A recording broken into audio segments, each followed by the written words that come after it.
Actualmente en la Ciudad de México, las dependencias de gobierno están sujetas al escrutinio de la población para conocer cómo se aplican los recursos públicos a partir de que se ejerce el derecho al acceso de la información, el cual se ha consolidado como un instrumento estratégico para la rendición de cuentas y el combate a la corrupción. No obstante, el reto para afianzar los avances es que todas las instituciones armonicen su marco normativo a la Ley General de Transparencia, que establecerá nuevas obligaciones comunes, así como específicas de los sujetos obligados, la conformación y características del sistema local de transparencia, acceso a la información pública, protección de datos personales, apertura gubernamental y rendición de cuentas, así como la plataforma local de transparencia. Así lo expuso el consejero presidente del Instituto de Acceso a la Información Pública del Distrito Federal, Múcio Hernández Guerrero, al presentar ante las comisiones de Transparencia y Gestión y la de Gobierno de la Asamblea Legislativa del Distrito Federal el cuarto informe de actividades y los resultados del 2015. Al respecto, los diputados Ernesto Sánchez Rodríguez y Leonel Luna Estrada, presidentes de las referidas comisiones, coincidieron en que la rendición de cuentas de las instancias de gobierno y de todas aquellas que manejan recursos públicos es una exigencia ciudadana que tiene que convertirse en derecho humano. En la Asamblea Legislativa de la Ciudad de México nos encontramos en un proceso de homologación para cumplir con los compromisos y las metas de la Ley General de Transparencia y Acceso a la Información Pública y el contenido de la Reforma Constitucional Anticorrupción, lo cual nos obliga a generar toda una armonización de las leyes correspondientes. En próximos días, la Comisión de estará recibiendo y presentando, por supuesto, las distintas iniciativas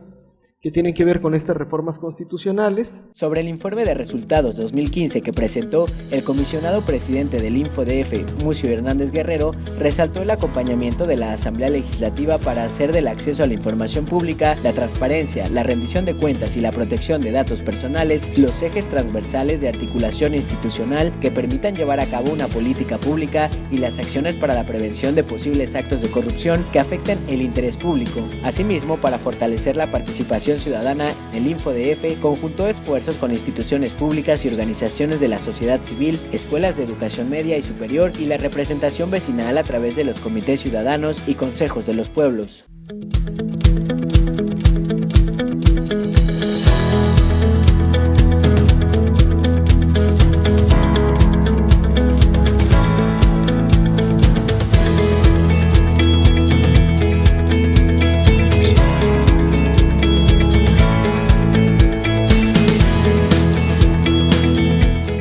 Perla Gómez Gallardo, presidenta de la Comisión de Derechos Humanos, presentó ante el Pleno de la Asamblea Legislativa del Distrito Federal su informe anual 2015, en el que destacó las acciones realizadas, logros alcanzados, así como los retos en materia de protección, defensa, vigilancia, promoción, estudio, educación y difusión de los derechos humanos en la Ciudad de México. En tribuna argumentó que las acciones que lleva a cabo son con el fin de ser una institución cercana a la gente. Trabajamos en los lugares donde más nos necesitan, en las calles. Dijo que las tareas desarrolladas por la comisión que preside se basan en 4 ejes: visibilización de derechos, prevención de derechos humanos, territorialidad y perspectiva de género y transparencia. Al presentar el posicionamiento del Partido Encuentro Social, el diputado Carlos Alfonso Candelaria López consideró que se ha retrocedido en materia de derechos humanos porque en el último periodo de trabajo las acciones de la comisión se han quedado cortas. Añadió que la institución es criticada por la falta de convicción que generan en los casos que atiende y además es catalogada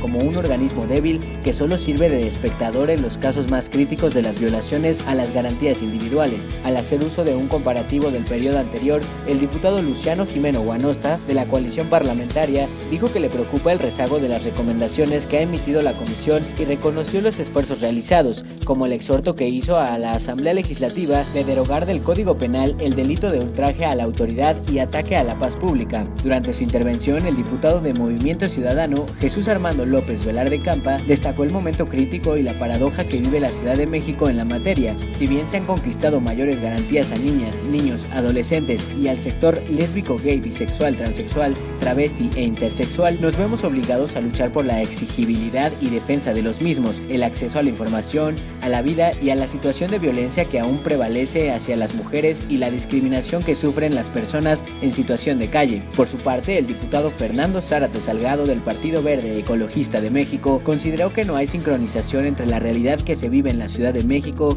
y los datos que se destacan en el informe de este órgano autónomo, por lo que solicitó que se fije una posición firme y clara en distintos temas. En tanto, la diputada del Partido Revolucionario Institucional, Dunia Ludlow de Loya, se pronunció por fortalecer la actuación de los ciudadanos y el gobierno a través del uso de las tecnologías de información, entre ellas Periscope. Se requieren regular su uso para determinar cómo deben emplearse y cuándo. Pidió que la Comisión de Derechos Humanos y el Instituto de Acceso a la Información Pública y Protección de Datos Personales del Distrito Federal presenten el protocolo que regule el uso de las tecnologías de información para presentar denuncias sin violar el derecho a la privacidad e integridad de las personas. El diputado Ernesto Sánchez Rodríguez del Partido Acción Nacional comentó que su partido está a favor de la rendición de cuentas, por lo que es importante trabajar en conjunto para que quede plasmado en la Constitución de la Ciudad de México como un derecho humano. Mencionó que existen pendientes como son los derechos de las personas con discapacidad en materia de transporte digno, educación, vivienda y trabajo. También es importante atender el tema de las videocámaras, ya que son un instrumento tecnológico que violentan los derechos de las personas, pero también son una herramienta para mejorar la calidad de vida. La diputada Rebeca Peralta León del Partido de la Revolución Democrática reconoció el trabajo de la comisión en cuanto a su acompañamiento a las marchas y movilizaciones, lo que permite a sus asistentes tener certeza jurídica. En cuanto al sistema penitenciario, señaló que no se garantiza el derecho a tener una vida digna en reclusión. Hay niñas y niños con sus madres internadas en dichos centros que no tienen las condiciones idóneas de desarrollo, por lo que la exhortó a continuar trabajando de manera coordinada con la Subsecretaría del Sistema Penitenciario para que este grupo poblacional tenga acceso a programas sociales para su desarrollo. El diputado de Morena, Paulo César Martínez, expresó que a su grupo parlamentario le preocupa el bajo porcentaje de aceptación y cumplimiento en las recomendaciones emitidas por la Comisión de Derechos Humanos del Distrito Federal, por lo que anunció que están trabajando en una iniciativa de reforma a la ley de la Comisión de Derechos Humanos, a la ley orgánica y al reglamento interior de las comisiones de la Asamblea Legislativa del Distrito Federal para solicitar se llame a comparecer a las autoridades y servidoras o servidores públicos para que expliquen el motivo de su negativa a la aceptación o cumplimiento de las recomendaciones.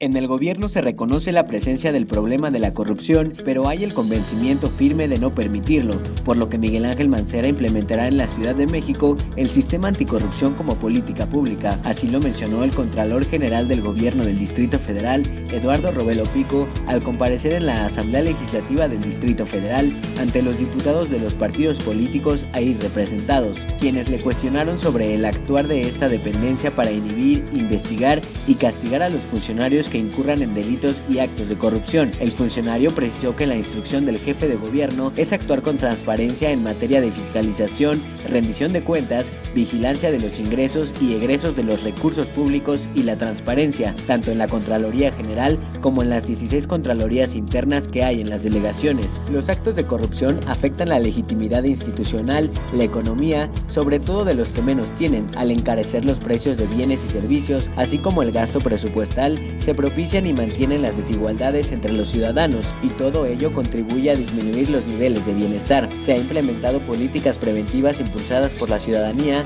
como la Declaración 3 de 3, que incluye declaración patrimonial de intereses y fiscal de todos los servidores públicos de la ciudad, medida vinculante aun cuando ya no se han expedido las leyes generales. Antes de presentar el informe de las actividades que llevó a cabo la Contraloría General en el 2015, Eduardo Robelo Pico escuchó el posicionamiento de cada uno de los grupos parlamentarios representados en la Asamblea Legislativa. A nombre del Partido Encuentro Social, el diputado Carlos Candelaria López; por la coalición parlamentaria de los partidos Nueva Alianza, del Trabajo y Humanista, el diputado Juan Gabriel Corchado Acevedo; la diputada del Partido Movimiento Ciudadano, Vania Roxana Ávila García, el diputado Fernando Zárate Salgado del Partido Verde Ecologista de México. El diputado Adrián Rubalcaba del Partido Revolucionario Institucional destacó que la prevención y transparencia juegan un papel preponderante dentro del desarrollo de la administración pública. Rubalcaba Suárez reconoció la implementación del Consejo Interinstitucional Preparatorio para la implementación del Sistema Anticorrupción de la Ciudad de México, lo que permitirá contar con la plataforma normativa y estructural que servirá de vínculo una vez expedidas las leyes generales para implementar el Sistema Anticorrupción de la Ciudad de México. El diputado de Acción Nacional, Andrés Atay de Rubiolo,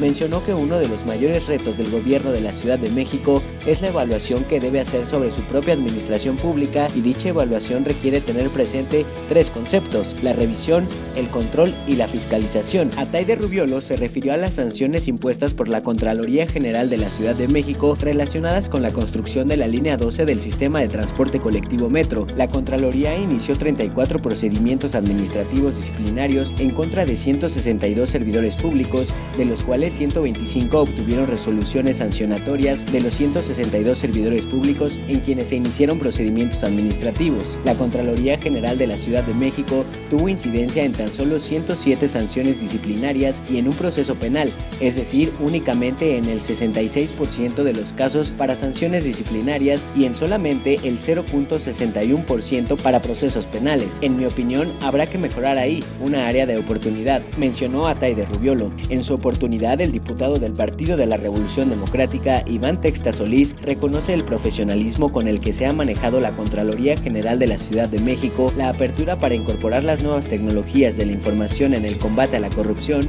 la implementación de mecanismos preventivos y la metodología científica que siguen sus actividades. Por otra parte, dijo el legislador Texta Solís, aplaudimos la propuesta para reglamentar el famoso 3 de 3, mediante el cual se conoce el patrimonio de los servidores públicos, los posibles conflictos de interés y el pago de las contribuciones que realizan. En tanto, el diputado del Grupo Parlamentario de Morena, Darío Carrasco Aguilar, dijo que se hace necesario dotar de una auténtica autonomía al actual órgano de control del gobierno de la Ciudad de México, con el fin de sustituir el actual esquema en el que el jefe de gobierno cuenta con las facultades para designar al titular de la Contraloría y removerlo según su criterio, lo que en sí mismo representa un gran obstáculo para lograr una real y efectiva rendición de cuentas. El Grupo Parlamentario de Morena considera que la renuncia de los servidores públicos que incurren en actos ilegales no es suficiente si no va acompañada con la averiguación de los actos cometidos, su exposición pública y resarcimiento de los daños y, en su caso, las acciones administrativas y penales correspondientes.